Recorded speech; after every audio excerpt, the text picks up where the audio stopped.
baktiku selama ini tidak cukup kepada ayahmu. Itu kalau saya ada di situ, aduh punten, bunda, punten, ya ini punten. Nggak cukupnya belah mana? Ya, kan dulu paling kaya, sekarang abis-abisan demi mendukung suaminya. Masa minta sorban bekas aja malu, itu gimana ceritanya? Ya, segitunya tuh beliau. Suami nggak pulang lama, ya, nggak ada kabar dan nggak bisa WA, ya. Tahu-tahu pulang-pulang, zamiluni, zamiluni, selimuti aku. Ya. Kalau coba suami ibu nggak pulang-pulang, ya lama ya tahu-tahu datang minta diselimuti sedangkan suara token udah semarak itu di depannya tut minta diisi ya so dilayani dengan baik atau diomelin dulu. Insya Allah ya pantesan dapat suaminya Rasul ya disesuaikan ya nggak pernah lebih mendikan suara bahkan akhirnya berkata kepada suaminya kalau suatu saat aku wafat dan kau butuhkan bantuanku untuk berdakwah, silakan gali tulang belulangku dan kau jadikan jembatan untuk menyeberangi lautan untuk berdakwah. Segitunya, atau wajar ya kalau dimuliakan. Ibunda Asia, ini unik bu, ya, karena kan 2 dari 4 itu di zaman Nabi. Zaman Nabi itu banyak bonusnya bu. Kita tuh umat dari Nabi yang paling terakhir, tapi akan paling pertama diizinkan ke surga kalau lolos ke surga ya yang lain udah selesai hisab umat nabi-nabi yang lain nggak bisa tungguin Rasulullah dengan umatnya masuk dulu baru umat yang lain boleh masuk ya ujiannya umurnya lebih pendek kita tahu ya orang-orang terdahulu kan umurnya panjang-panjang kita mah paling 60-70an bahkan ada yang di bawah itu dan amat sedikit yang lebih dari itu ya yang di 70-an udah gitu tapi banyak bonus. Ada puasa Zulhijjah, puasa Arafah ya, 9 Zulhijjah. Puasanya sehari, ganjarannya 2 tahun. Setahun ke depan, setahun ke belakang dihapuskan dosanya. Kemarin 10 Muharram puasa Asyura. Puasanya sehari, ganjarannya setahun. 30 hari puasa Ramadan ditambah 6 hari bulan Syawal puasa dianggap seperti 1 tahun berpuasa. Ada malam Lailatul Qadar. Malamnya sehari tapi khairu min alfi syahr, setara dengan lebih baik dari 1000 bulan. Banyak bonusnya tidak? Ya kan di zamannya Nabi Musa atau Ibunda Asia belum bonus kayak gitu. Umur lebih lama, ujian lebih parah, bonus lebih sedikit. Terus atas dasar apa beliau bisa menyusul wanita yang lain itu? Tiganya tadi itu. Ya. Ibadah banyak, oh iya banyak ibadahnya, tapi kan bonusnya lebih sedikit. Tapi karena apa? Sabar. Ya. Karena kata Allah di Quran surat 39 Az-Zumar di ayat 10 innama yuwaffas sabiruna ajruhum bighairi hisab hanya orang-orang yang bersabarlah yang ganjaran pahalanya disempurnakan tanpa batas. Tanpa batas. Kalau ditanya kok sholat pahalanya banyak iya gede. Sedekah ya Al-Baqarah 261 kali 700 kali lipatan standarnya ya. Tapi kalau ditanya yang amalan tanpa batas, sabar. Dan beliau kan sabarnya bukan sabar ngadepin suami, buka laci nggak ditutup lagi. Naruh gunting nggak ditaruh tempatnya lagi. Naruh anduk sembarangan. Ya, ambil baju atasnya nggak diangkat dulu jadi berantakan. Bukan suami yang kayak gitu. Ini suaminya sedurhaka-durhakanya manusia. Coba lihat, manusia paling durhaka mana lagi yang sampai Allah kirimkan 2 nabi untuk ngedakwahinnya. Karena udah nggak ada yang lebih parah dari Firaun. Kalau ada yang di sini berkata, tar dulu kok, suami saya lebih parah dari Firaun. Bohong ibu, demi Allah. Ya. Karena kalau suami ibu lebih parah dari Firaun, nama suami ibu yang ditulis di Al-Quran. Ya, iya tuh, udah paling parah soalnya. Ya. Nah aja, ya. Suami ibu bukan Firaun. Nah, tenang aja. Bismillah. Tuh, sabar itu bisa jadi ada dosa-dosa kita yang belum layak dihapuskan oleh Allah. Nggak ibadah segitu-gitunya. Sholat lupa rakaat mulu, istighfar jarang, sedekah diirit-irit, cita-cita ke surga. Kadang nggak nanggung-nanggung, aku mau surganya bareng Nabi, malaikat juga mungkin geleng-geleng, amalannya apa ini orang. Ya. Tapi Allah pengen kabulin, amalan segitu-gitunya gimana ceritanya? Dikasih fasilitas penggugur dosa. Ya. suaminya begitu, ada yang diuji anaknya begitu, ada yang diuji menanti keturunan, ada yang semuanya udah baik tapi di tempat kerjanya begitu, enggak rugi. Rugi itu satu, tambah jauh dari Allah, udah gitu aja. Ya. Atau bisa jadi ada hamba Allah yang pengen dinaikin derajatnya. Dan tapi kita amalan sama segitu-gitunya. Sholat lupa rakaat mulu. Kita nggak kayak Imam Ahmad bin Hambal misal. Dalam kitab Manaqib yang ditulis oleh putranya, diceritakan bahwa sehari semalamnya Imam Ahmad itu sholatnya sekitar 300 rakaat. Kalau sedang sakit, 150 rakaat sehari. Kan kita nggak kayak beliau. Terus naik pakai apa tuh derajatnya? Ditolong. Tahu-tahu ada yang julid, ada yang gitu. Nggak rugi. Ya. Dicaci, dipuji, sama suara ember jatuh. Sama weh. Ya. Tenang aja. Ya. Udah nolongin orang, dia jahat, ya dia tuh yang rugi. Masa dia yang jahat, saya yang dihukum? Ngaco. Ya. Tenang aja. Ya. Tapi kan kamu jadi korban kezolimannya. Tenang. Ya. Aku bakal mati. Cita-cita ke surga. Nabi Adam aja diusir dari surga. Padahal dosanya 1. Saya pengen ke surga, emang dosanya cuma 1. Lebih ya. Akhirnya perlu penggugur dosa. Dia ngefitnah saya. Lumayan gugur dosa. Makanya pengen nganterin kue bolu nih ke dia. Stok kue bolu di rumah ya. Tulis ya. Buat orang-orang yang mencaci, menghina, yang julid ya. Stop. Tapi kan kamu digali-gali aibnya. Tenang. Dia ngegali aib kita, begadang dulu. Kurang makan, kurang tidur, besoknya tipes. Coba, orang yang ngakunya cinta sama kita aja, gak segitunya tuh ngerelain waktu. Dia mencari foto ibu di Facebook yang paling dulu, yang masih culun tuh dicari. Ya. Bela-belain begadang. Berarti dia tuh yang paling cinta sama kita. Ya. Udah gitu kan, tapi disebarin omongan kamu. Disebarin aib kamu. Itulah yang diomongin sama orang lebih sedikit daripada kehinaan saya yang asli. Emang orang ngomong apa? Denis, monyong kamu. Tuh, cuma disebut monyong. Emang mulut saya langsung mancung begitu disebut monyong? Iya, malah yang nyebut monyong yang harus majuin bibir. Silakan praktekan. Nyebut monyong tanpa majuin bibir. Susah. Nggak bisa. Tenang aja. Enggak sakit gitu weh. Ya. Emang yang dia sebut apa sih? Denis banyak omong tuh. Cuma dibongkar 1 aib saya banyak omong. Nggak tahu aja dia saya nggak cuma banyak omong. Banyak utang, banyak cicilan. Biasa aja. Misal ya. Udah. Nggak rugi. Tenang aja. Tapi kan orang jadi ngehina kamu.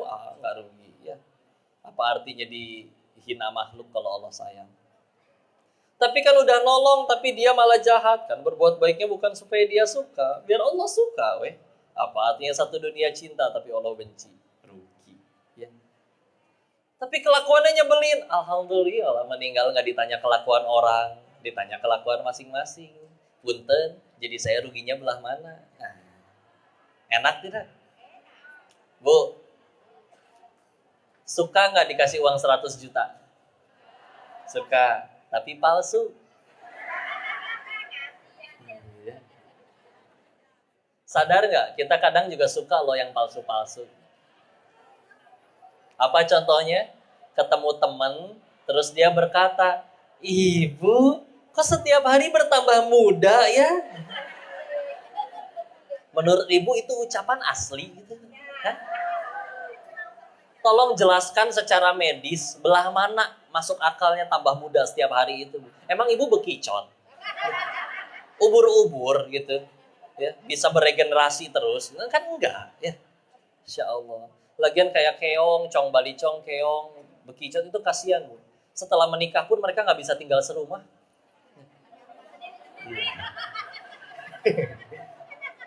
Gitu ya. Insya Allah. Udah Bu, jangan bahas bekicot Bu ya. Insya Allah. Jadi, udah tenang aja ya. Tapi kadang kita suka percaya ya. Kenapa rame tiba-tiba? Baru kedengerannya belakangan kali ya. Delay.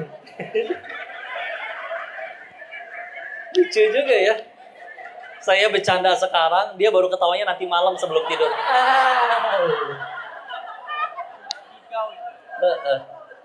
Insya Allah. Simpen lawakannya ya. Insya Allah. Alhamdulillah. Nah gitulah. Tapi kadang kita tetap aja percaya, udah jelas palsu ya. Tapi aduh, ngaca di depan kaca sendirian, dia juga ya. Gitu. Hati-hatilah dengan pujian lu. Mana mujinya irit.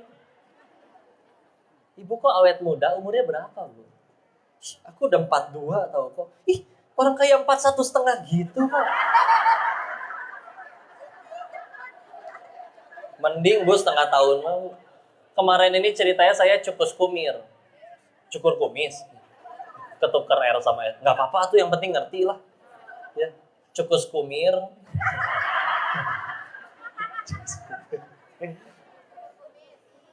Enakan cukus kumir bu, udah kebiasaan. Jadi potong rambur nanti ya. Ya, cukus kumir. Udah gitu dipuji sama orang. Ih, habis cukus kumir kok. Wah, iya nih, potong. Wah, terlihat 4 menit lebih muda ya. 4 menit, terkedah ngomong lah. Gak usah ngomong. Udah biarin ya. Tenang aja ya. Insya Allah. Bu, ini ibu-ibu kudu digocek dulu ya. Bu, jangan takut jadi tua ya. Kenapa jangan takut? Karena udah jadi. Nggak bisa mundur lagi. Ya. Nggak usah sibuk ngejelasin. Ih, si Kokoma dulu aku lagi muda pakai seragam SMA, lucu tau. Iya bu, lucu. Kalau ibu pengen tambah lucu, ibu pakai lagi seragam SMA-nya. Datang ke sini ya. Alhamdulillah. Ya. Insya Allah. Udah tenang aja. Ya. Bu, saya mau survei di sini nih. Ada yang kemarin udah datang ke kajian sebelumnya belum? Banyakan yang belum ya. Saya mau survei dulu ya. Bu, ibu-ibu kenapa kalau foto tuh nggak bisa 1 kali? Bu?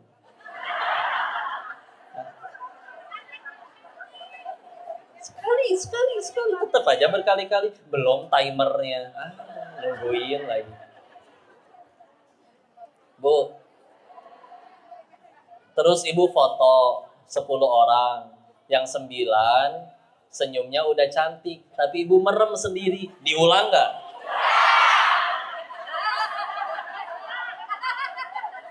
Ya. Oke, kita ulang. Saya mah paling kasihan sama yang moto. Suka dibilang, Mas tolong jangan gendut ya. Gimana? Kan yang makan banyak ibu, masa saya yang diomelin? Hidup teh gini-gini amat. Gak adil ya. Oke, ulang udah gak apa-apa. Yang moto sama, 10 orang sama, kameranya sama, sudutnya sama. Tapi yang sekarang yang 9 udah merem. Ibunya cantik sendiri. Itu kan yang diposting. Makasih udah jujur ya. Insya Allah. Alhamdulillah. Inilah ras terkuat di muka bumi. Hah? Nanti Bapak ada kena juga. Tadi dulu, ini Pak, satu suami bawa 3 istri atau gimana ini Pak? Kok ramean ibu-ibunya Pak? Insya Allah. Ya ibu-ibu mah. Insya Allah. Gak apa-apa Bu ya. Ibu habis jalan-jalan banyak foto-foto nggak Bu? Ada yang suka foto-foto ya? Nyampe rumah dicek handphone kan? Ternyata foto 282 gitu ya. Diposting semua nggak? Seleksi dong. Yang mana yang dihapus? Yang ibunya cantik atau yang ibunya jelek? Di foto yang ibunya jelek teman ibu pada cantik loh. Nggak peduli kan? Pantesan suka berantem sendiri ya. Ya, saya lagi inilah ras terkuat di muka bumi. Mereka bilang laki-laki lebih kuat, tapi wanita saya rasa lebih kuat ya. Potensi paling sakitnya laki-laki itu paling cuma patah tulang. Tapi kalau wanita, apa yang lebih sakit? Patah hati. Itu maksud saya secara fisik, Ibu. Ih, kebanyakan drama. Secara fisik apa yang lebih sakit? Tuh, melahirkan. Patah hati. Allah. Ibu melahirkan. Kata orang medis, melahirkan itu kata beliau ya, lebih sakit 27 kali lipat lebih sakit dari patah tulang. Tapi siapa yang di sini udah ngelahirin lebih dari sekali? Banyak ya. Padahal pernah ngelihat ibu-ibu baru selesai ngelahirin, dia berkata, ih amit-amit saya nggak mau lagi. Tetep aja ngelahirin lagi. Insya Allah. Ya. Gitu ya. Anita, kata AA tuh Anita ya gitu ya. Bicaranya memang lebih banyak. Sehari 20 ribuan atau 21 ribu kata. Laki-laki 7 ribu. Jadi memang lebih senang bunyi dulu daripada berpikir dulu. Bu, ibu kalau dikejar anjing gimana? Ibu sama anjing larinya kencengan siapa? Terus ngapain lari? Atau gini ya, Bu, ibu pengen punya suami yang jujur? Ibu siap kalau suami ibu mengatakan yang sejujurnya?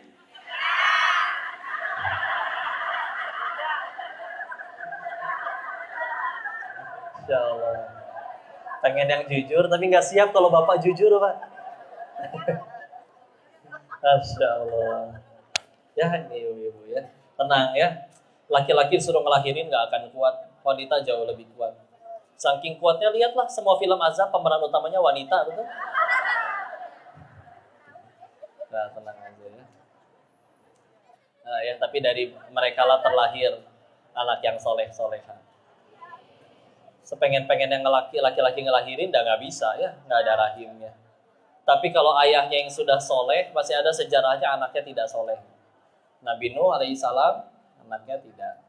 Tapi kalau ibunya yang sudah soleha, istrinya Imron, Hana soleha, anaknya Maryam soleha. Maryamnya soleha, anaknya Nabi Isa soleh. Khadijah radhiyallahu anha soleha, anaknya soleha Fatimah. Fatimah radhiyallahu anha soleha, anaknya soleh Hasan Hussein.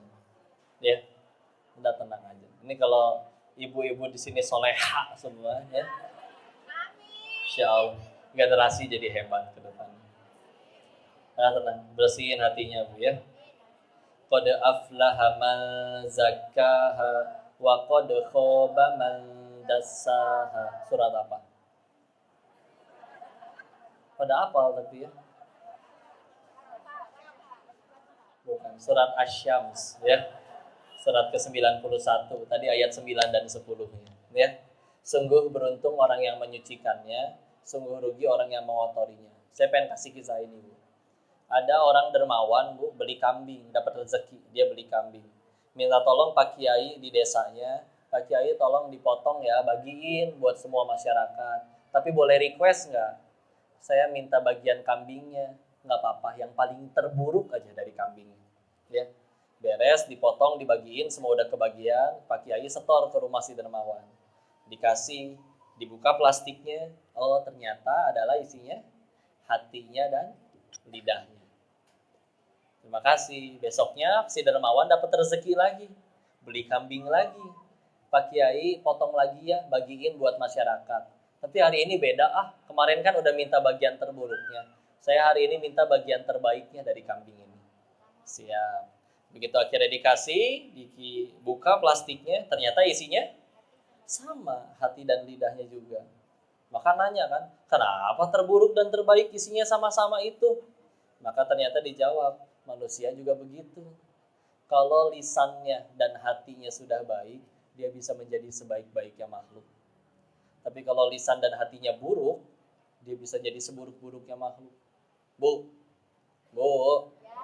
Ibu pernah sakit hati nggak sama kambing? Ibu lagi lewat, kambing, kurang ajar. Nggak pernah kan? Ya, tapi ibu pernah sakit hati sama mulut orang. Katanya manusia lebih berakal, tapi kok bisa lebih nyakitin dari kambing? Tapi tetap nggak mau nikah sama kambing kan? Ya Allah, ya. Nah begitu aja. Itu, oh angin. Kirain kambing loncat. Udah nggak apa-apa, lebih adem. Ya. Alhamdulillah. Ya. Maka begitu juga Bu. Kita ini kadang sibuk ngumpulin pahala. Iya betul. Tadi malam sholat, tadi pagi subuh udah sholat, bahkan ada yang mungkin udah sedekah, ada yang udah baca Quran. Dikumpul, ibarat kita punya ember pahala sendiri. Dikumpul semuanya. Ya. Tapi kadang kita lupa untuk mengecek ember pahala kita bocor atau tidak. Karena jangan sampai ya kita rugi dong. Udah diisi penuh, begitu nyampe tempat tujuan, lah kosong karena bocor. Nah, jangan sampai kita pas nyampe ngehadap Allah, ingat waktu hidup kan aku udah sholat tahajud, waktu hidup aku kan udah ngajar ngaji dan lain-lain. Begitu nyampe di hadapan Allah ternyata bocor, kosong, karena bocor. Ya, apa yang bikin bisa bocor paling parah? Ya tadi ya, hatinya ada masalah. Makanya kita bandingin nih, sakit hati sama sakit fisik, apa bedanya? Sakit fisik, Bu, parah tidak parah, sembuh tidak sembuh, ujungnya sama. Mati. Akan ada orang udah sembuh, ya, ngelihat tagihannya dari rumah sakit, sakit lagi. Ada yang kayak gitu ya. Iya. Atau sakit, sehat. Pas jalan pulang ke rumah, kata Allah sudah waktunya, ketabrak, meninggal, ada yang kayak gitu. Ya. Maka itu dia, ya. Tapi ketika kita sakit fisik di dunia, Bu, sambil menderita, satu, dosa berguguran, ya, dan meninggal, demi Allah penyakitnya nggak ikut, Bu. Tumor gede, dibangkitkan di hari akhir, ikut gitu tumornya? Enggak, demi Allah enggak. Mohon maaf, yang meninggalnya kelindes kendaraan, ususnya kemana-mana, dibangkitkan kembali, utuh demi Allah, nggak berantakan kayak begitu. Ya. Tapi sambil menderita, dosa berguguran. Dosanya udah habis, derajat tambah tinggi. Kepahitan kan cuma dua ujungnya. Gugurin dosa, ninggiin derajat. Udah gitu doang. Ya. Udah, cuma itu doang. Ya. Sakit tidak sakit, parah tidak parah, sembuh tidak sembuh, ujungnya sama. Mati. Kan kata Nabi gini, kalau orang sakit dicabut 3 hal. Senyumannya, cahaya di wajahnya, dan juga dosa-dosanya. Ketika sembuh, Allah kembalikan 2 hal, yang satu tidak dikembalikan. Kembalikan cahaya di wajahnya, kembalikan keceriaannya, senyumannya, tapi dosanya tidak dikembalikan.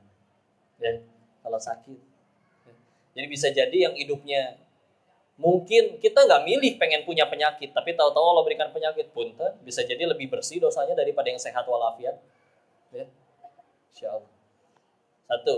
Tapi kalau penyakit hati, di dunia kadang nggak kerasa, tapi demi Allah efek sampingnya ikut. Di dunia nggak kerasa, kan dikagumi orang, dipuji orang, kemana-mana tangannya dicium, dimuliakan, diperlakukan spesial. Lupa, akhirnya timbul kesombongan atau ujub, ngerasa itu dari dirinya, bukan dari Allah yang menutupi aibnya. Meninggal harus dipertanggungjawabkan itu kesombongannya. Ya. Jadi lebih repot mana? Lebih bahaya mana? Sakit kanker atau sakit sombong? Sakit kanker atau sombong?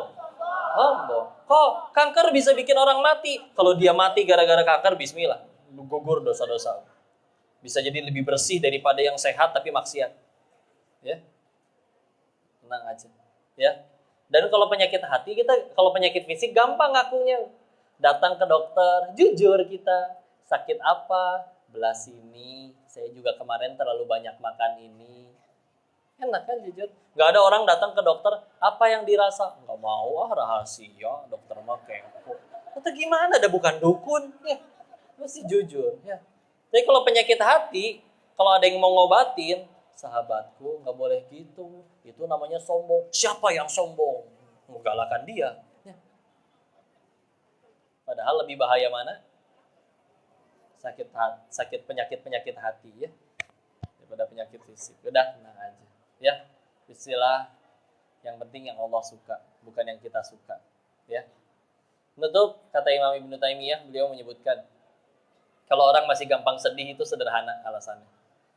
Karena dia membaguskan dunianya, tapi menghancurkan akhiratnya. Ya. Contohnya gini lah. Ibu punya rumah di ujung jalan tuh. Untuk ke sana ibu harus naik jembatan. Ada nggak Orang yang dengan sengaja memperindah jembatannya, tanaman hias, pegangan dari emas, karpet empuk, pengharum ruangan, lampu sorot, tapi rumahnya bobrok. Tembok bolong, kaca pecah, atap jebol, tembok retak. Ya. Bukankah seindah-indahnya jembatan kita nggak mau tinggal di kolong jembatan? Kenapa kita gampang sedihnya? Kita lagi di dunia nih. Di jembatan, nama jembatannya dunia. Dan kalau kita sibuk bagusin jembatannya aja, padahal suka tidak suka pasti harus pulang ke sana, ke alam setelah dunia, ya wajar atau sedih. Karena kita sedang membagus-baguskan sesuatu yang pasti akan kita tinggalkan. Capek lah, gak enak. Ya. Lagian di sini mah serba terbatas. Ibu beli beras 1 karung 50 kilo, kuat dimakan semua? Enggak, ada sepiring. Tempe bacem yang nyaris basi sama stik tenderloin yang 0,5 juta, bedanya cuma 5 cm. Ini doang. Begitu udah lewat tenggorokan, nggak ada bedanya. Di lambung nggak kerasa, kayak gitu-gitu aja. Dan keluarnya sama, bau. Nggak ada makanan mahal. Kenapa bisa mahal kok? Karena keluarnya wangi. Nggak ada. Tetap aja bau. Ibu punya rumah banyak. Apa ibu menggelinding ke setiap bagian rumahnya, pengen ditidurin? Saya belum tidur di pojokan, tidur. Enggak, tetap aja di atas kasur 1x2 yang muat. Ya. Yang nikmatin siapa? Si Mamang sama si Bibi jaga villa setiap hari. Ya. Seger berenang, ya. Lari-larian di taman kayak film India. Mamang, Bibi, nanti malam mau tidur di lantai berapa? Bebas, ya kan? Tiap bulan digaji dan tidak dihisap. Coba yang punyanya. Belum tentu datang setahun sekali. Mau diakuin gak bisa, takut ketangkep KPK. Harus pakai nama orang.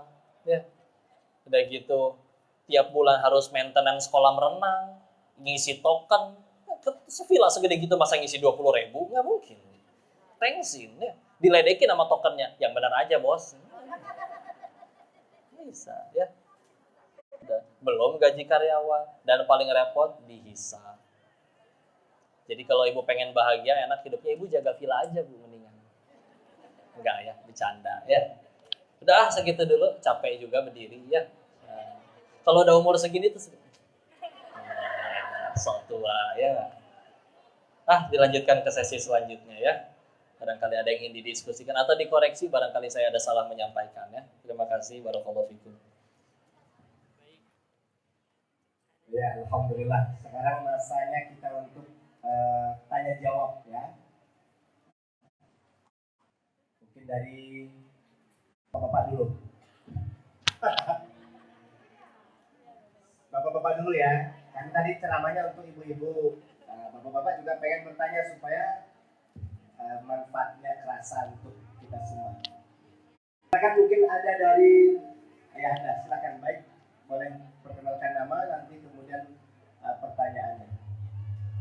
Oh ya, yang bertanya dapat hadiah langsung dari Tajir Muslim. Bismillahirrahmanirrahim. Nama saya Burhanuddin, berasal dari Tasikmalaya. Kebetulan ada di Bangka Belitung. Alhamdulillah. Sengaja datang dari Tasik ya? Sengaja, ada berita.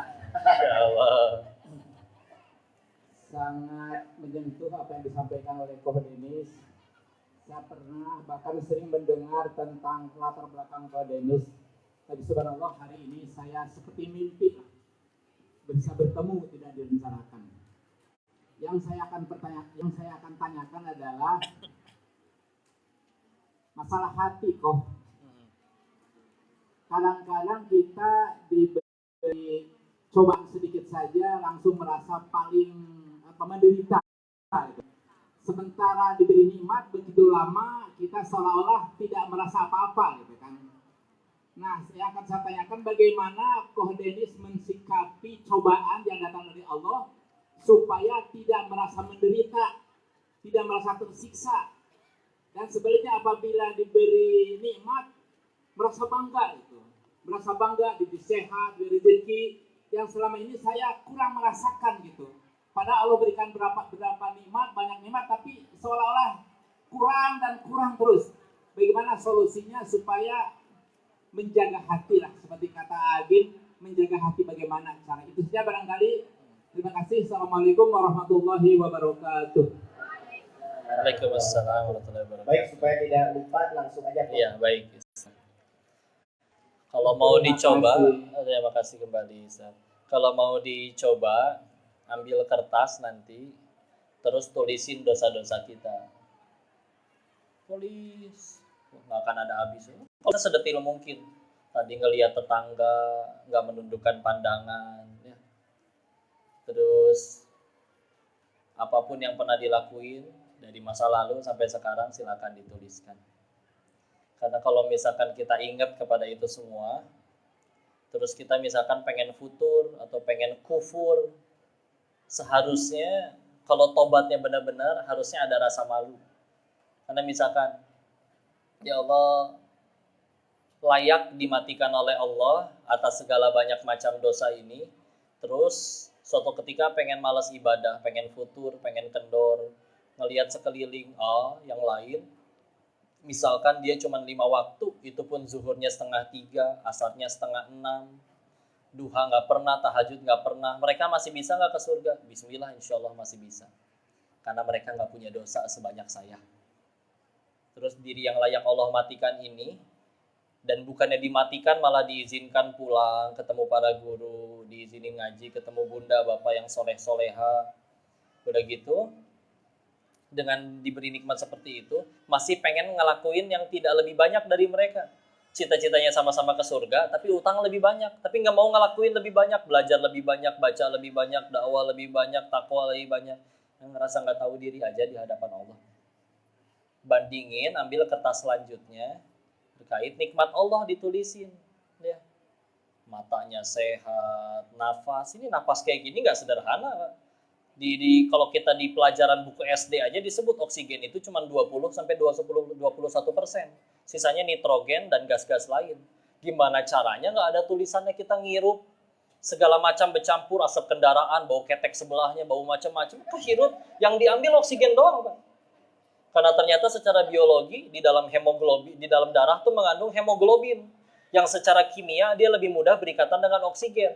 Jadi meskipun kita ngirup macam-macam, dijemput sama darah di paru-paru, yang keambil oksigennya doang, dialinin ke seluruh tubuh, semua terjadi. Allah aturin, tanpa mikir, tanpa doa, tanpa minta, kadang sambil maksiat, ngalir ya terus.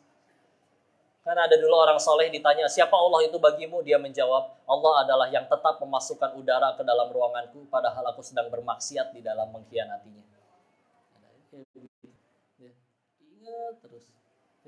Makan wortel, nggak keluar wortel. Diolah, diusus, diambil vitamin A-nya, diambil oleh ke seluruh bagian tubuh, tanpa mikir. Coba bayangin setiap kali mikir kayak gitu, kita harus mikir sendiri. Habis makan teh diem, lagi ngapain? Bentar, ini baru nyampe usus nih wortelnya. Saya isep dulu vitamin A-nya ya. Baru disalin. Diajak ngobrol sih, jadi vitamin A-nya ke kuping. Misalkan. Enggak, repot. Ibu perlu ngedip tidak? Perlu mengedipkan mata tidak? Ada yang berdoa dulu sebelum ngedip. Ya Allah perih, ya Allah pengen ngedip ya Allah. Enggak. Kicep, dan Allah atur simetris. Coba seganteng-gantengnya orang ngedipnya nggak simetris. Nggak keren, nggak ada wibawanya. Nggak sehat, nggak ada turunan. Bismillah. Kalau ingatnya ke arah sana, bangun tidur ya Allah kasur teh empuk, nikmat. Ya Allah. Aduh, bangun tidur suka pengen pipis. Alhamdulillah ya Allah, WC-nya deket. Pernah nyobain camping sebulan di hutan, Pak. Sibuk kok, pengen nyari tempat buang air aja. Pengen buang air kudu bawa cangkul buat di ini dulu. Nyari sungai, nyari apa, repot. Belum lagi gitu ada ular lewat, repot. Beres. Atau ke toilet, airnya ada, gayungnya nggak ada, itu juga repot. Airnya ada, gayungnya nggak ada selotannya, repot. Jongkok, tahu-tahu ada yang ngebuka, tahan satu kaki, repot. Enggak aman. Ya Allah, WC-nya deket, sampai kamar mandi, ya Allah ada airnya. Nikmat itu tuh. Begitu ngaca, ya Allah hidung saya di sini, nggak di punggung. Ya Allah jerawatnya kecil, nggak segede dengkul. nyamuk nih, ya Allah, alhamdulillah nyamuk teh kecil. Kebayang kalau nyamuknya segede kucing, Bu. Sekali isep langsung anemia. Ya. Alhamdulillah, Allah aturin, ya Allah. Diaturin. Ya Allah, mata kurang jelas. Alhamdulillah, ya Allah punya kacamata. Suruh bikin sendiri, nggak bisa ini kacamata. Ada ilmunya. Beres, pakai. Terlalu banyak. Ya. Qul law kana al-bahru midadan li kalimati rabbi lanafidal bahru qabla an tanfada kalimatu rabbi. Ya, Al-Kahfi ayat 109, kalau dijadikan samudra itu ditulis jadi tinta untuk menuliskan ayat-ayat Allah, kebaikan Allah, sampai kering itu samudra, digantikan dengan samudra dengan jumlah yang sama, belum akan selesai menuliskan itu semua. Ya. Ditantang 2 kali di dalam Al-Quran, wa in ta'uddu ni'matallahi tuhsuha. Di surat 16 An-Nahl ayat 18 atau surat 14 Ibrahim ayat 34, 2 kali diulang. Sok tulis. Bandingin dengan kita yang kelakuannya kayak gini misalkan. Ya. Kata Allahnya, Quran surat 35 Fatir ayat 45, pas pojok kiri atas, walau yu'akhidullahu nas bima kasabu ma taraka ala dhuhriha min dabbah walakin yu'akhiruhum ila ajalim musamma. Kata Allah, kalau sekiranya manusia bikin dosa kontan balasannya detik itu juga, kata Allah, tidak tersisa satu makhluk bergerak bernyawa di muka bumi ini. Berarti kan 2 maknanya. 1, tidak ada yang luput dari dosa. 2, kita tuh layak dimatikan dosa sekecil apapun. Nah, kita dengan dosa segitu banyak, tapi masih banyak yang ada nikmat. Bu, ibu-ibu naik motor, ya, dengan berbagai macam kelebihan ibu-ibu dalam naik motor, saya kiri belok kanan, masuk jalan langsung ke tengah. Sok saya tanya, lebih sering cilaka, lebih sering selamat, Bu? Selamat, ya. Nggak tahu ibu berapa banyak bikin jengkel orang di belakangnya, bikin kagok, ya. Selamat, ya, tetap dijaga ke Allah. Jujur tentang diri kita, kita itu siapa? Jujur tentang diri kita, Allah itu siapa? Istilah. Dan kalau bisa sering wisata rohani. Kemana wisata rohani teh? Ke kuburan. Ya Allah, dia dulu lebih kaya, lebih rupawan. Enggak tuh, dimakanin cacing, hartanya pun tidak menyelamatkannya. Malah bikin anak-anaknya berantem. Ke rumah sakit, ya Allah, dah saya mah bebas. Dia mah kena matahari aja nggak boleh. Makan apa nggak boleh. Kita mah seblak digadoin sama piringnya. Bu. Misalkan. Ya. Misalkan. Ya Allah, kalau di Surabaya ada rumah kanker Indonesia. Di Bandung pernah ke rumah Singgah Al-Fatih. Ketemu tuh sama orang yang udah divonis, umur saya 6 bulan lagi. Umur 20-an. Kepala sudah botak, tangan kirinya entah kenapa tidak ada. Tapi bisa dia yang ngajak ketawa. Anak kecil belum 3 tahun, namanya Bilkis, 3 tahun. Udah botak kepalanya, karena kepalanya penuh jahitan, punya tumor otak, harus dimasukin selang di kepalanya. Bisa dia yang ngajak main. Ya. Seketika langsung jadi receh lah masalah kita di situ. Nah, yang tadinya habis nangis-nangis karena nggak dibeliin tas baru, mampir ke situ, malu, tengsin, ya. Lalu jadi jujur aja sama Allah, siapa diri kita dan apa yang telah Allah lakukan, apa yang telah kita lakukan, apa yang telah Allah lakukan, istilah nanti lebih terbuka, ya. Jaga, karena izin kalau mau jujur memang agak amat sangat sedang mengurangi untuk acara di TV. Karena kalau ketemunya sama artis-artis teh bahasannya gitu. Punten ya. Baik sih baik, tapi kurang cocok gitu. Bahasannya mobil barunya, bahasannya tahu mobil itu apa? Kaleng dicampur kaca, campur karet, jadiin satu. Udah mobil. Ya. Kaleng gue tetap udah gitu ya. Punya boleh? Punya, silakan. Apalagi kalau dipakai untuk operasional dakwah. Rumah dipakai untuk jadi tempat pengajian, bagus.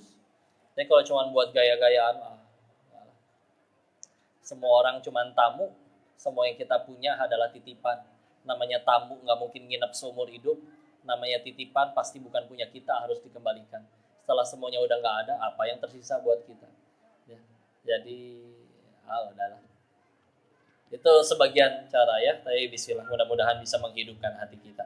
Sering-sering ke majelis ilmu, ketemu orang-orang soleh, bismillah insya Allah nanti lebih menghidupkan hati insyaallah. Wallahu a'lam bishawab. Mudah-mudahan bisa jawab pertanyaan.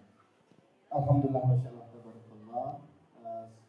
Istimewa untuk kita semua, semakin kita kembangkan lewat tanya jawab, dan kita bisa tambah merasakan nikmatnya hati yang tenang.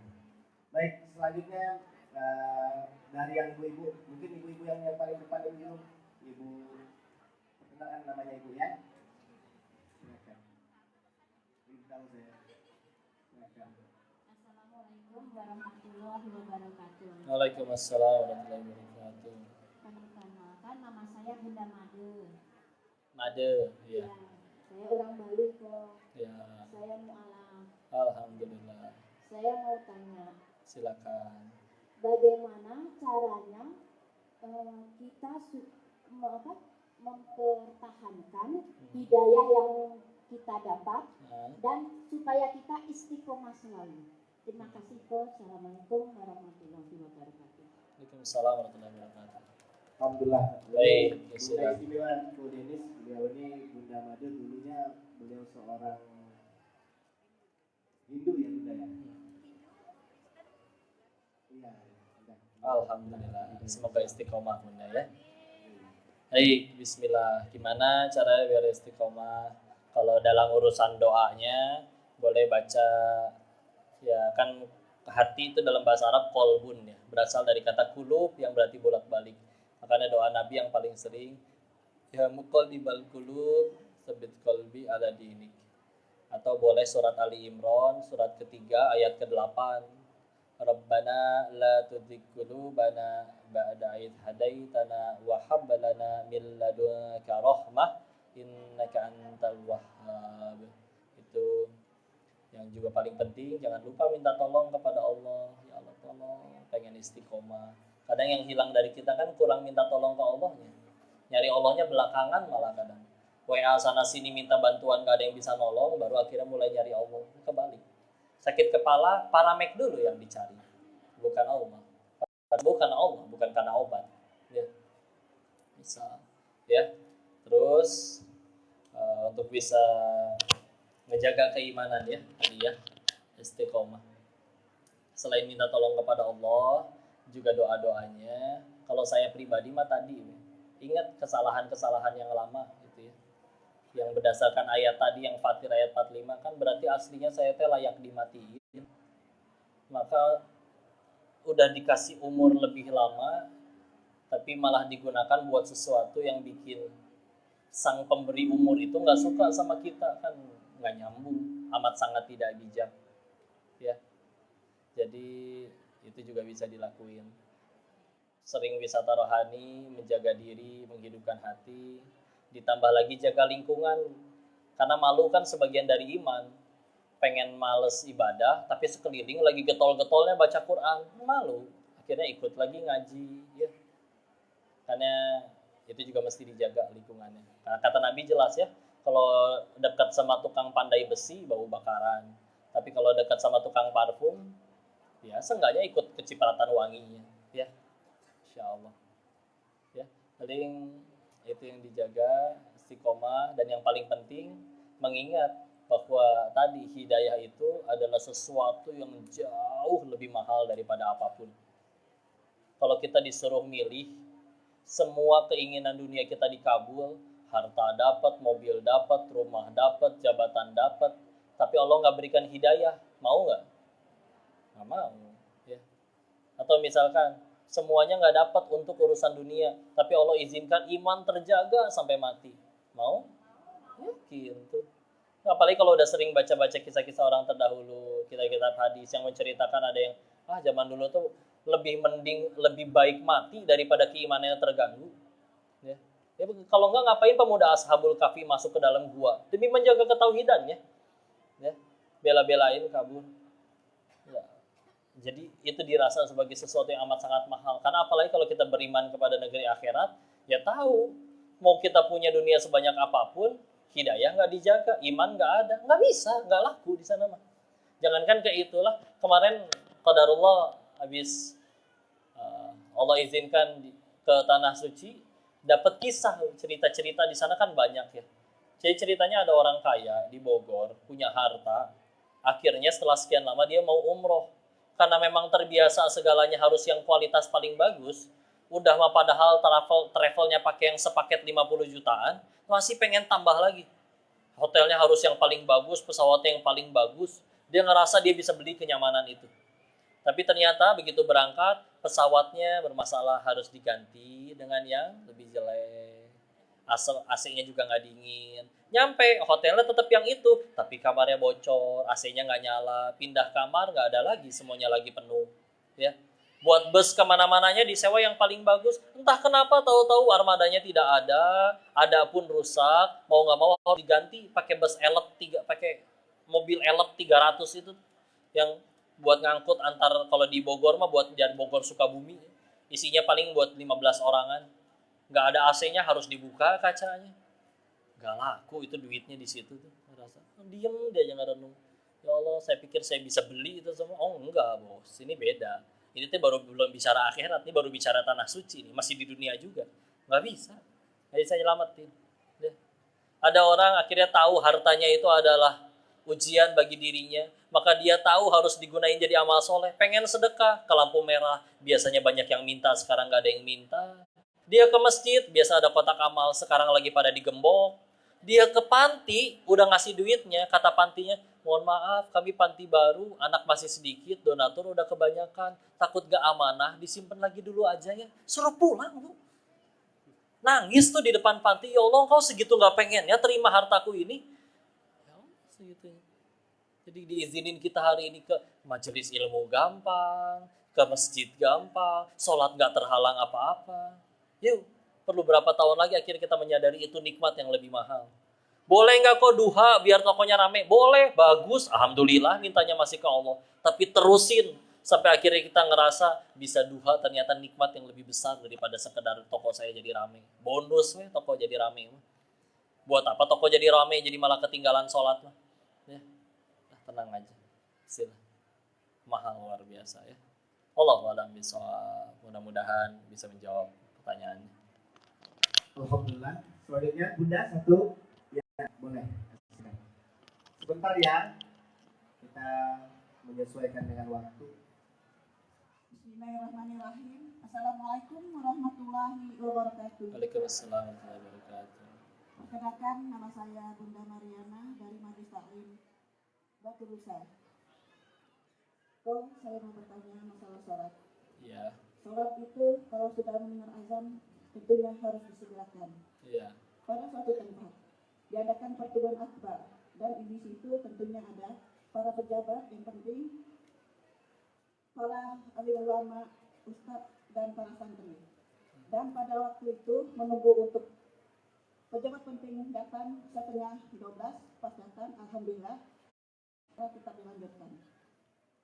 Azan berkumandang, kita masih mengadakan menyanyi Indonesia Raya. Nah, sampai 1:30 lewat. Nah, gimana itu? Menurut Pak Ustadz, gimana menurut Muslim kita? Itu saja yang saya tanyakan. Kalau saya agak salah, saya mohon maaf.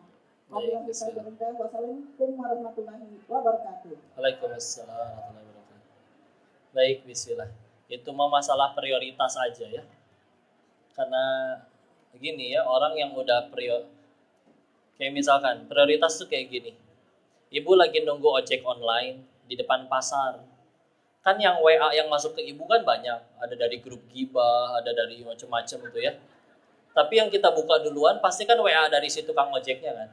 Kenapa? Karena dia sedang jadi prioritas. Jadi didahulukan. Nggak mungkin kita balesin dulu chat yang lain satu-satu. Ya. Maka kalau ada pemuda-pemuda yang ngechatin orang nggak dibales, kalian bukan merekanya lagi sibuk, kalian belum jadi prioritasnya aja. Ya, tolong sadar. Ya. Nah, cari Allah aja ya. Punten iklan. Ya, maka ini prioritas. Kayak punten ya. Ada teman saya, dia ngoleksi buku komik. Bagi dia komik itu prioritas. Pergi ke luar negeri, tiket mahal demi dapat komik yang dia idam-idamkan, dia terima. Dia relain. Ya punten. Mungkin kita belum prioritasin sholatnya aja. Tapi kalau misalkan sudah diprioritaskan, nggak ada yang bisa ngalangin. Kecuali dia dokter, darurat, ada nyawa yang harus diselamatin depan mata. Ya itu kan ada uzur. Nah di sini ditanya nanti uzurnya di belah mana. Nah tinggal balik lagi nanti jadi prioritas atau tidak. Oh kan boleh sholat 1:30, ya iya. Tapi pertolongan Allah itu searah dengan seberapa cepat kita nyari Allah kalau memang ada waktu yang dipanggil. Kalau pengen segera cepat ditolong oleh Allah, ya sudah segera nyari Allahnya. Kalau misalkan akhirnya nggak ditolong, kalau pengen ditolong Allahnya lama, ya kita yang ngelama-lamain juga. Kan aslinya rapat itu beres, rapat kan pengen mecahin suatu masalah tertentu biar dapat solusi. Ya dapat solusinya kan karena Allah tolong, bukan karena rapatnya. Ya. Jadi ya prioritas sih. Makanya alhamdulillahnya kalau punya pemimpin soleh itu, dia prioritasin sholatnya. Karyawan yang tadinya nggak enak untuk pengen nolak, aduh si bosnya aja belum ini, tapi karena bosnya yang ngajak mau nggak mau, jadi ngikut ya. Jadi ya itulah pemimpinnya, bisa bawa orang, ajak orang. Makanya Imam Fudail bin Iyad kalau punya satu lagi permintaan, tinggal satu kali permintaan dan nggak boleh minta lagi, tapi satu permintaan ini mustajab pasti dikabulin. Beliau berkata, beliau akan doain pemimpinnya. Karena kalau pemimpinnya sudah baik, maka masyarakatnya ikut jadi baik. Karena dia punya kuasa nentuin peraturan untuk bahkan memaksa orang untuk jadi baik. Ya sudah, saya mah nggak bisa komen apa-apa. Karena secara fikihnya mah, ya sholat zuhur 1:30 ya masih boleh secara fikih. Ya. Tapi kan balik lagi, ya kalau prioritas kan masing-masing di hati masing-masing. Mau memprioritasin apa dulu. Ya kalau memang sudah seperti itu, kita tinggal bisa doain aja. Kalau kita kenal, alhamdulillah mudah-mudahan bisa diajak ngobrol, didakwahin. Ya. Sisanya ya kita terus jaga hati tetap bersih. Mudah-mudahan bisa sama-sama terus tambah takwa sama Allah. Ya. Wallahu a'lam bishawab. Baik. Sedikit tambahan satu ya. Jadi kalau di fikih itu hanya bicara boleh atau tidak, Bu ya. Fikih itu hanya bicara boleh atau tidak, halal atau haram, paling mubah, makruh, sunnah. Tapi di atas fikih, ingat, di atas fikih selalu ada yang namanya takwa. Kalau fikih hanya bicara boleh atau tidak, kalau takwa bicaranya Allah suka atau tidak. Nah, orang-orang yang makin pengen tinggi derajatnya di sisi Allah, mereka orang-orang yang sibuk nggak cuma lihat dari kacamata fikih, tapi dari kacamata takwa. Contoh, pengen baca komik, apa ya hukum baca komik Doraemon misalkan? Ya hukumnya mubah. Ya. Tapi akan ada orang-orang yang selalu ngelihat dari kacamata lain. Aku nggak peduli hukum baca komik apa. Yang aku tahu, aku lebih dicintain Allah baca Quran, bukan dengan baca komik. Dia baca komik. Ya, jadi ya udah itu yang dia lakuin. Ya tinggal kita nih, mau lihatnya pakai kacamata apa? Kacamata fikih. Bicara fikih Bu. Ya, berzina dosa tidak? Kira-kira para pezina tahu nggak zina nggak boleh? Kira-kira para koruptor tahu nggak korupsi nggak boleh? Kenapa masih ada yang ngelakuin? Ya udah, karena fikih hanya bicara boleh tidak. Makanya kita selalu ngajak, yuk jangan lihat pakai kacamata fikih saja. Lihatnya pakai kacamata takwa. Karena lebih selamat dan lebih membahagiakan. Ya. Cari bukan yang aku suka, tapi yang Allah suka. Bismillah. Ya, wallahu a'lam bishawab. Masya Allah, alhamdulillah. Takwa levelnya ketika segala sesuatu kita harap ke Allah, kita takut ke Allah, dan kita cinta ke Allah. Maka itu menjadi satu prioritas yang istimewa kalau orang paham makna dari takwa. Masya Allah. Baik, ini kok ada sebelum yang lain bertanya, karena ini menarik yang dikirim lewat WA, sebabnya jauh di sana di belakang. Assalamualaikum, bismillah Buya, tolong tanyakan sama Ko Denis bagaimana cara biar hijrah dari game atau judi online. Karena dia bilang sekarang lagi marak-maraknya, apalagi di Pulau Bangka, dan sekarang juga banyak istri-istri orang tua yang berkeluh kesah dengan problema dari game online dan judi online ini. Mana kok? Alhamdulillah. Baik, saya tolong mintain akun judinya ya. Nanti saya bilangin ke teman-teman yang masih di sana biar dibikin kalah. Siapa tahu tobat. Ya, gara-gara kalah melulu. Ya. Intinya mah gini lah. Sampai ada orang nyebut kayak gini. Ada 3 orang yang nggak bisa dikasih tahu. 1, orang yang lagi marah, lagi dendam. 2, orang yang lagi jatuh cinta. 3, orang yang main judi. Ya. Itu seolah otaknya ketutup. Oh ada 1 lagi, ibu-ibu yang lagi sibuk selfie. Itu juga nggak bisa dikasih tahu Bu ya. Tolong Bu yang tertib antri. Enggak, udah tertutup mata dan telinga. Summum bukmun umyun fahum la yarjiun gitu ya. Nggak peduli itu. Kayaknya ada truk lewat juga terus aja gitu dulu sebelum dapat fotonya. Tapi ibu-ibu di sini enggak. Ya masyaallah. Soreha semua. Enggak salah. Masya Allah ya. Gini ya. kita nggak perlu lagi bicara hukum lah ya. Kayak tadi, orang yang mencuri juga tahu mencuri itu tidak boleh. Maka saya nggak perlu tanya lagi, judi begini, hukumnya begini, ayat itu. Ya udahlah. Diajak mikir aja bareng-bareng. Semua pada pengen kaya, oke nggak apa-apa. Apalagi kalau kekayaannya dipakai untuk ketaatan. Tapi dapatnya dari mana? Kan masalahnya, kita tahu ya, judi online kan nggak tiba-tiba ada. Ya dibikin sama orang. Ya orang yang bikin siapa? Ya orang, manusia. Ya syahwat, ya nafkahan, ya ambisi. Apakah kita benar-benar serius berpikir bahwa si pembuat judi online ini sengaja bikin judi online untuk dengan tulus ikhlas bagi-bagi duit kepada semua pemainnya? Hil yang mustahil, kata Sri Mulat juga ya. Bukan hal yang mustahil, hil yang mustahil. Karena kalau emang mereka pengen bikinnya alat untuk bagi-bagi duit, kalau mereka pengen bikinnya sengaja tulus bagi-bagi duit, yang mereka bangun adalah lembaga zakat infak sodako, bukan tempat judi. Ya. Jangankan itulah, ibu tahu mesin capit boneka, masukin koin nanti muncul capitannya. Kalau kita beli mesinnya, nanti ditanya sama tukangnya, teknisinya, ini mau di putaran keberapa? Maksudnya, iya, kalau misal di putaran ke-10, nanti putaran ke-10 tuh nyapitnya lebih kenceng. Kalau lagi nggak putaran ke-10, nyapitnya lemes, gampang jatuh. Coba kalau nyapitnya kenceng terus, ya setiap yang main menang, tekor, Bu. Apalagi judi online. Kan ya, udahlah. Pilihannya cuma dua, ya. Pilihannya cuma dua. Berhenti sendiri atau Allah paksa buat berhenti. Ya. Kalau misalkan mau nggak mau harus pakai cara yang kedua, ya udah, gimana lagi? Kita memang cuma disuruh sama Allahnya, fadzakir innama anta mudzakir. Ingat, tugas kamu hanya mengingatkan. Lasta alaihim bimusaitir, engkau tidak berkuasa di atas yang lainnya. Sebagian orang memang harus sadarnya dari kayak gitu dulu.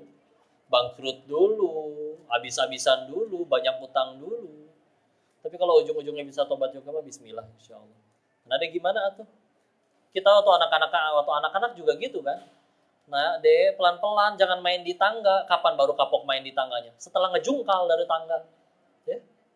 Kapan mulai kapok makan permen sebanyak-banyaknya? Ketika udah pernah sakit gigi. Ya udah kayak gitu. Kapan dia mulai tobat dari selingkuh? Ketika viral, ketahuan, dicaci maki satu kampung. Ya. Kadang ada yang harus kayak gitu dulu kan? Ya udah. Nah, ada termasuk orang yang cerdas yang ya dia bisa belajar dari kesalahan orang lain tanpa harus dianya kecemplung kesalahan yang itu. Sisanya ya kita cuma bisa doain, dakwain, nasehatin. Karena suatu saat hidayah Allah datang, bisa dia yang jadi ahli taat, kita yang malah bermaksiat. Ya. Tapi ya udahlah. Makanya kalau dakwah itu, kalau kita mewajibkan diri kita orang harus bisa jadi soleh setelah kita nasehatin, dakwah pasti akan terasa berat. Tapi kan Allah cuma nyuruh kita ngubah orang. Orang itu berubah, Allah yang ubah, kita jangan ngaku-ngaku. Orang itu nggak berubah, selagi niatnya benar tetap jadi pahala di sisi Allah, nggak rugi. Kan kita meninggal nggak ditanya, sudah berapa orang yang kamu bikin tobat? Sudah berapa orang yang kamu mualafkan? Enggak. Kita meninggal nggak ditanya itu. Tapi bismillah, kita ya udah sampein aja bismillah ya. Nggak ada rumus pastinya. Kalau pengen benar-benar pasti, ikat di kamar, ambil handphonenya, udah biar nggak bisa kemana-mana sekalian. Tapi tega nggak ngelakuin itu? Apalagi kalau dia lebih kuat, karena suaminya kan. Kita masa istrinya yang ngiketin. Tapi kalau ke anak mungkin masih bisa, sita handphonenya. Ya. Dikerem misalkan di kamar. Tapi ya Allahu a'lam. Tapi ya perlu pertolongan Allah lah. Nah, kayak tadi malam bahas tentang parentingnya, bicara tentang ya tadi doa dan keteladanan. Tadi malam sudah dibahas. Maka bismillah. Sisanya mudah-mudahan Allah yang tolong. Ingat sekali lagi, kesuksesan terbesar seorang penjudi itu bukan ketika menang, tapi ketika berhenti. Ya, pengen pilih berhenti sendiri atau Allah paksa buat berhenti. Sisanya terserah. Kalau pengen lebih senang ngejungkal dulu, ya sudah ya. Itu jalan pilihan hidupmu, ya gimana lagi. Ya. Tapi kapanpun engkau berada, engkau sedang sesulit apapun, bismillah. Karena kita cinta kepadamu karena Allah, maka kita akan tetap selalu mendampingimu. Tapi ya kadang gimana? Ya. Harus seperti itu dulu mungkin. Mudah-mudahan gak harus seperti itu dulu ya, bismillah. Karena ya gimana nih masalahnya. Ibarat saya bisa menutup judi yang pernah saya buat, tapi ya ibarat PDAM ya, ngalirin air ke satu kota. Saya cuma pegang beberapa keran. Kalau pengen ditutup semua, dari PDAM-nya ditutup semua. Jadi nggak ada lagi keran yang mengalir. Nah saya kan nggak pegang PDAM-nya. Dia cuma bisa gini, dakwah, nyamperin. Ya. Tapi ya memang kalau pengen jujur, jatah kuenya terlalu besar. Kalau misalkan itu ditutup. Ya. Jadi mereka ya lagi live takut. Nggak boleh takut ya. Tapi ya gitu lah ya, insya Allah. Karena ya mungkin masih terlalu cinta sama dunianya ya. Bismillah. Wallahu a'lam bishawab. Mudah-mudahan bisa menjawab pertanyaan. Masya Allah ya, yang bertanya sangat banyak, tapi beliau akan lanjut perjalanan untuk menuju ke Riau Sidit. Jadi ada satu saja yang bisa bertanya. Sepertinya ke bapak-bapak aja, kalau ibu sudah. Ya boleh, yang di sana. Berdiri aja, oke, dengan suara lantang, kalau enggak, maju ke depan. Atau di WA aja, WA. Di WA juga boleh. Kayak tadi itu. Ini banyak yang WA. Nanti kita lanjutkan, nanti pantengin akun TikTok beliau atau apa, nanti insya Allah bisa jadi manfaat untuk saling Wah, dikasih kaos, Bu. Alhamdulillah.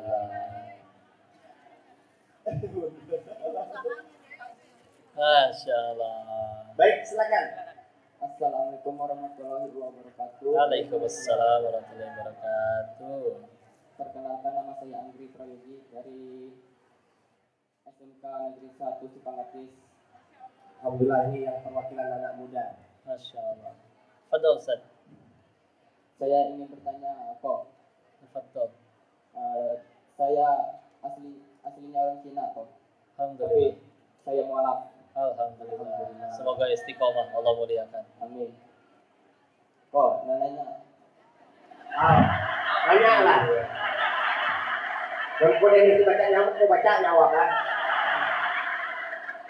Kok Saya mau jawab ya. saya sama orang tua saya agak terlalu itu, kok. Itu apa? Gimana? Saya kurang beristiqomah, kok, dan mengikuti aturan Islam ini, kok. Itu teh apa tadi itunya? Mau di WA aja. Nah, Barangkali kagok nyampeinnya mungkin ya. Apa kesulitan dalam menjalankan ibadah dalam Islamnya atau dengan orang tuanya? Orang tua sudah muslim belum? belum. Oke. Ya. Kemudian Kemudian saya hidup sendiri di SMK Terak. beliau hidup sendiri di satu sekolah di SMK Terak. Terak itu nama sekolah ya, bukan mobil ya, truk gitu ya. Kemudian, Anggi, pertanyaannya? Gimana saya harus beristiqomah dalam mengikuti Islam ini? Saya kira beristiqomah, namanya beristiqomah. Ya. Tadi siapa namanya? Andri Prayogi. Iya, terima kasih Ko Aldri. Baik. Terima kasih. Baik, bismillah ya, langsung dijawab dulu aja. Istiqomah, minta tolong kepada Allah, cara paling mudahnya. Ya. Dan jalan yang sudah dipilih ini adalah jalan yang sudah dipilih oleh orang-orang yang lebih sukses daripada kita. Dan gak cuma dunianya, tapi juga akhiratnya. Ini jalan yang dipilih oleh Umar, ini jalan yang dipilih oleh sahabat-sahabat Nabi segitu banyaknya. Ya. Jalan yang dipilih oleh Ustaz Felix, jalan yang dipilih oleh Dr. Zakir Naik. Orang-orang yang akhirnya telah mendapat kemuliaan dari zaman para sahabat, dari para ulama tabi'ut tabi'in dan yang lain-lain. Ya. Dan ini jalan yang tidak akan disesali, ini jalan yang akan justru membuat kita bisa jadi bahagia nanti tanpa batas, bisa membuat kita bisa jadi manusia sebaik-baiknya yang tanpa batas juga. Karena emang saya sendiri pun perlu waktu bertahun-tahun untuk menyadari emang cara Islam ini yang paling tepat untuk bikin manusia itu bahagianya tanpa alasan, tanpa batas. Kalau bicaranya semua ngajakin kebaikan, iya semua ngajarin kebaikan. Tapi baiknya karena apa dulu? Ada yang baiknya karena dia telah baik dan yang lain-lain. Kalau di Islam nggak sederhana. Berbuat baik Allah suka, udah gitu. Sehingga makanya lihat orang-orang yang lebih pendahulu kita, entah para nabi, entah orang soleh terdahulu, pahala lebih banyak, dosa lebih sedikit, bahkan terampuni, bersih dari dosa, ujian lebih parah daripada kita, ya. Tapi tetap kepahitannya lebih besar daripada kita. Apakah berhenti atau bahkan menyesal atau ngambek dengan takdir Allah? Oh enggak. Malah ada yang sibuk terus bersyukur jadi kebaikan. Salah satu kisah yang memukau tentang Abu Kilabah Al-Jarmi, salah satu sahabat Nabi yang paling terakhir wafat, paling akhir wafat. Ya. Beliau tinggalnya di gubuk tengah hutan. Ada pemuda tersesat, ketemu sama gubuknya Abu Kilabah. Heran karena dari dalam gubuk terdengar suara, Alhamdulillah, Alhamdulillah, wa syukurillah. Heran, emang hidupnya seenak apa ini orang? Di tengah gubuk, di tengah hutan, selalu memuji Allah. Begitu masuk, tambah kaget. Karena ternyata yang sedang memuji Allah, dua kakinya buntung, dua tangannya buntung, dua matanya buta, telinganya setengah tuli. Ditanya, kenapa masih nggak berhenti memuji Allah, padahal hidupnya seperti ini?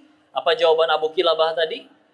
Bukankah bisa mengucap Alhamdulillah saja, itu sudah merupakan suatu nikmat? Ya Allah, punya hati yang bisa bersyukur cuman karena diizinin ucap hamdalah, itu gimana bisa sedih orang kayak gitu? Hatinya udah lepas dari segala hal, tinggal Allah saja. Dan kalau dirasa makin berat, jangan heran. Kata Allahnya juga, ahasiban nasu ayyutraku ayyakulu amanna wa hum la yuftanun. Al-Ankabut ayat kedua. Jangan kalian ngaku udah beriman terus gak akan dipuji, gak akan diuji. Al-Baqarah 155, walanabluwannakum bisyai, atau di Al-Baqarah 214.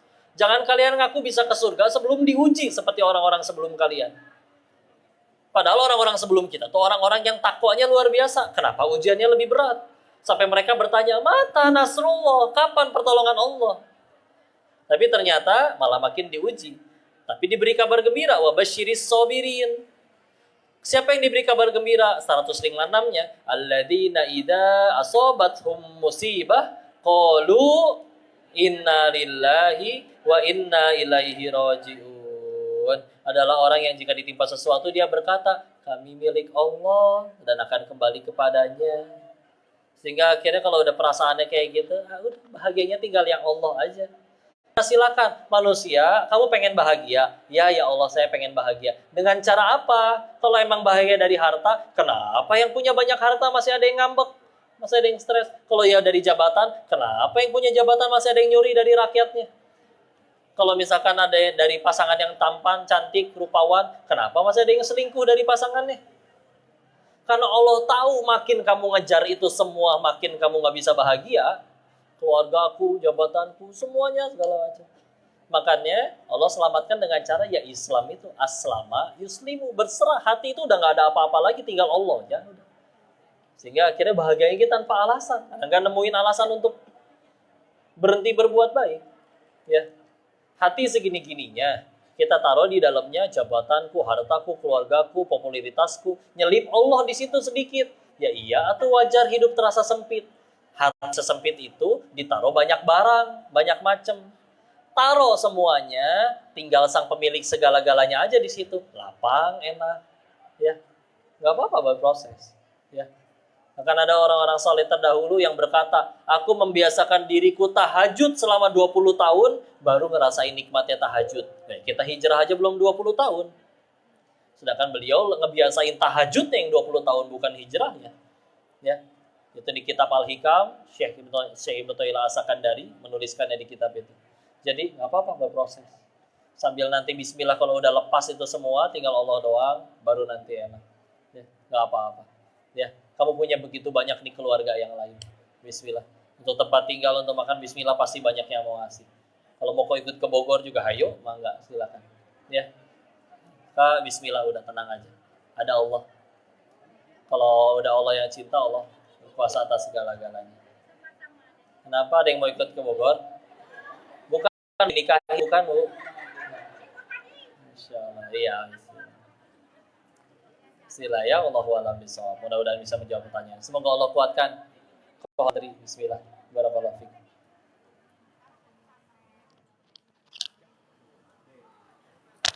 Masya Allah, Alhamdulillah. pertanyaan sangat banyak, bahkan yang di WA ke Buya saja, yang WA ini ibu-ibu sedikit mengancam. Tolonglah Buya, tapi qadarullah waktu membatasi, tetapi insya Allah di lain waktu dan kesempatan semoga kita bisa bermuajahah, ya, bersilaturahim kembali dengan Ko Denis, dan beliau akan melanjutkan perjalanan menuju ke Riau Sili. Oleh karena itu nanti kita dengarkan closing statement, tutur hikmah penutup dari beliau. Dan sebagai informasi, nanti ketika beliau akan melanjutkan perjalanan, kita akan tetap berada di sini sebagai menutupi majelis kita tetap dalam keberkahan Allah Subhanahu wa taala, dan beliau akan tutupkan nanti dengan doa bersama karena beliau harus melanjutkan perjalanan. Jadi supaya tidak seperti berkumpulnya kita, berjamaahnya kita seperti hanya gerombolan tapi tidak punya kekuatan. Ya, Bunda Ayahanda, kita punya kebiasaan dalam Islam tidak keluar meninggalkan majelis ini dengan sesuatu yang tidak mendatangkan keberkahan. Baik, kita minta kepada Ko Denis untuk nasihat penutup, dan kita minta doa karena beliau pun dalam keadaan safar, dan semoga Allah memberikan kebaikan untuk kita semua. Baik, sebelumnya mungkin ada Ibu Melati mau menyampaikan sesuatu. Baik, alhamdulillah sudah ditunggu di acara. Iya, nanti insya Allah live lagi. Walaupun mungkin Siang. waktu kita terbatas, tapi Malam. dan berkah hari ini bisa kita dapat semua. Amin. Dan tadi kalau tadi dari pengusaha muda kita Kang Herda ini memberikan hadiah berupa kaos dari pertanyaan-pertanyaan yang sudah terjawab. Habis zuhur jam 1-an. Tajir ya kira-kira. Insya Allah. Saya juga ingin mempromosikan sebuah film, dua buah film sebenarnya, tepatnya ini menjadi salah satu jalan dakwah juga. Itu ada film judulnya Jomblo Fisabilillah, dan juga ada Satu Hari Bersama Ibu. Kalau Jomblo Fisabilillah saya lupa ini mulai tayangnya Judul kapan, kajiannya ada tapi di dalam waktu dekat. Kalau Instagram. Satu Hari Bersama Ibu itu tayangnya akan tanggal 20 Ada jadwal-jadwal September. kajiannya. Untuk itu, Ya, ada sekaligus lagi saya live mengajak juga Bapak Ibu semua kajian. nonton. Di mobil deh kayaknya. Pertanyaan yang sudah dijawab sama Ko Denis akan mendapatkan tiket nonton gratis Jomblo Fisabilillah atau Satu Hari Bersama Ibu. Nanti tolong dikomunikasikan dengan Kang Herda, tolong dibantu. Nanti apakah Bapak Ibu mau milih yang mana nih? Nonton yang Jomblo Fisabilillah atau Satu Hari Bersama Ibu? Satu Hari Bersama Ibu. Sudah milih ya. Dan semoga ini menjadi promosi kita. IG-nya sama kayak TikTok-nya. Kalau dibuka di TikTok-nya nyambung kok ke IG-nya. Ko Denis Lim. Insyaallah buku barunya ditunggu ya. Undangan mah itu otomatis, jadi begitu live ada yang langsung kekirim undangan, ada yang tidak. Waalaikumsalam warahmatullahi wabarakatuh. Langsung doa aja. Baik, bismillah. Baik, mohon ridhonya kita tundukkan hati dan kepala kita sejenak ya. A'udzubillahi minasyaitonirrajim. Bismillahirrahmanirrahim. Allahumma shalli ala sayyidina wa habibina wa syafiina maulana Muhammad wa sallim radhiyallahu tabaraka ta'ala an kulli sahabati Rasulillahi ajmain. Amin ya rabbal alamin. Bismillahirrahmanirrahim. Hamdan syakirin, hamdan na'imin, hamdan yuwafi ni'amahu wa yukafi mazidah. Ya Rabbana lakal hamdu kama yanbaghi li jalali wajhikal karim wa azimi sultanik. Allahumma salli ala Sayyidina Muhammad wa ala ali Sayyidina Muhammad. La ilaha illa anta subhanaka inni kuntu minal zalimin. Allahumma ighfir lil muslimina wal muslimat wal mu'minina wal mu'minat al ahya'i minhum wal amwat. Allahumma ighfir lana wa li walidina warhamhum kama rabbawna shighara. Ya muqallibal qulub tsabbit qulubana ala dinik. Allahumma a'inna ala dzikrika wa syukrika wa husni ibadatik. Ya Allah, berkahi majelis ini ya Allah. Ajarkan ilmu yang bermanfaat saja pada kami ya Allah. Jadikan sisa usia kami hanya mengajari ridho-Mu saja ya Allah. Ya Allah, anugerahkan kepada kami hidayah dan pertolongan ya Allah. Izinkan kami terus menjaga iman Islam ini sampai wafat kami ya Allah. Jangan Kau biarkan kami wafat dalam keadaan dosa-dosa kami belum Kau ampuni ya Allah. Jangan Kau biarkan kami wafat dalam keadaan taubat kami belum Kau terima ya Allah. Ya Allah, sayangi dan muliakan kedua orang tua kami, ya Allah. Angkat tinggi derajatnya, jadikan amal solehnya Engkau terima seluruhnya, dan izinkan kami bisa menjadi pahala jariah bagi beliau-beliau, ya Allah. Muliakan guru-guru kami, berikan balasan terbaik atas segala kebaikan guru-guru kami, ya Allah. Ya Allah, anugerahkan kepada kami pasangan yang solih solihah, keturunan yang solih solihah, hafizah. Rabbi habli minas solihin, Rabbi habli minas solihin, Rabbi minas solihin, Rabbi habli min ladunka dzurriyyatan thayyibatan innaka sami'ud du'a.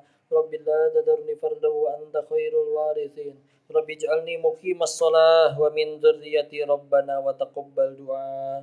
Allahumma inna nas'aluka ilman nafi'an wa rizqan thayyiban wa amalan mutaqabbalan. Allahumma inna nas'aluka ridhaka wal jannah wa na'udzubika min sakhatika wan nar. Allahumma inna nas'aluka husnul khatimah wa na'udzubika min su'il khatimah. Rabbana fid dunya hasanah fil akhirati hasanah wa qina adzaban nar. Subhana rabbika rabbil izzati amma yasifun. Wassalamun alal mursalin walhamdulillahi rabbil alamin. Mohon maaf lahir batin, bunda, ayah yang dirahmati Allah. Jika ada kesalahan seluruhnya murni dari kesalahan diri ini, tolong dimaafkan dan dinasehati. Jika ada kebaikan pasti dari Allah dan kita bersyukur kepadanya. Billahi taufiq wal hidayah. Assalamualaikum warahmatullahi wabarakatuh.